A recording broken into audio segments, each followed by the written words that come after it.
గత వారం రోజులుగా ఒక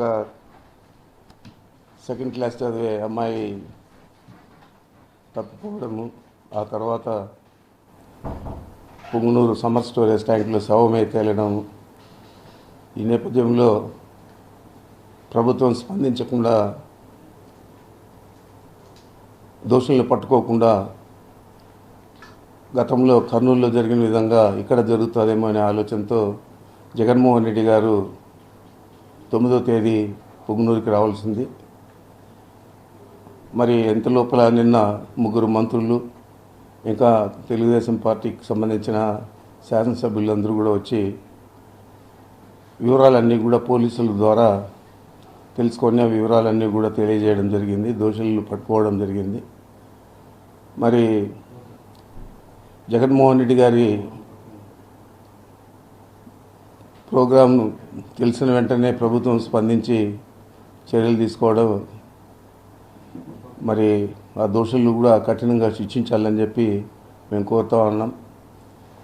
మరి జగన్మోహన్ రెడ్డి గారు ఈ సందర్భంగా ఈ దోషులందరూ కూడా దొరికారు. మంత్రులందరూ కూడా స్పందించి పుంగనూరుకు వచ్చి అవన్నీ కూడా ప్రకటన చేశారు. అంచేత 9వ తేదీ జరిగే కార్యక్రమాన్ని రద్దు చేసుకోవడం జరిగింది. ఏమైనా దోషుల్ని మాత్రం కఠినంగా శిక్షించాలా, ఇలాంటివి రాష్ట్రంలో పునరావృతం కాకూడదని చెప్పి మరీ నేను కోరుతా ఉన్నాను.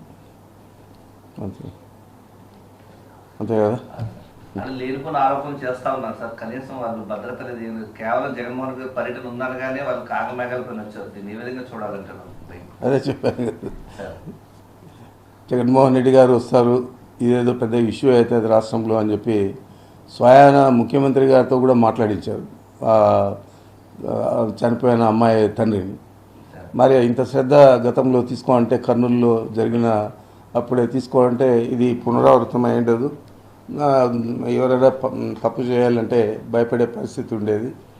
మరి ఇప్పటికైనా కానీ ప్రభుత్వం స్పందించి చేసింది కాబట్టి ఇలాంటి పునరావృతం కాకుండా చూడాల్సిన బాధ్యత ప్రభుత్వాన్ని అని చెప్పి కోరుతా ఉన్నాను.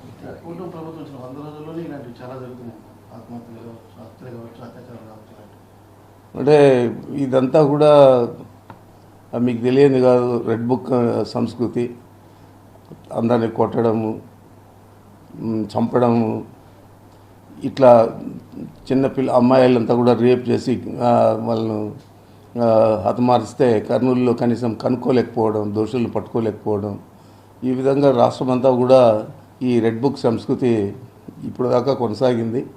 ఇంకో కూడా కొనసాగుతుందనే నేను భావిస్తున్నాను. ఇప్పటికైనా కానీ ఈ సంస్కృతిని వదిలిపెట్టి ప్రజల సంక్షేమం మీద దృష్టి పెట్టాలని చెప్పి ఈ ప్రభుత్వాన్ని కోరుతా ఉన్నాను.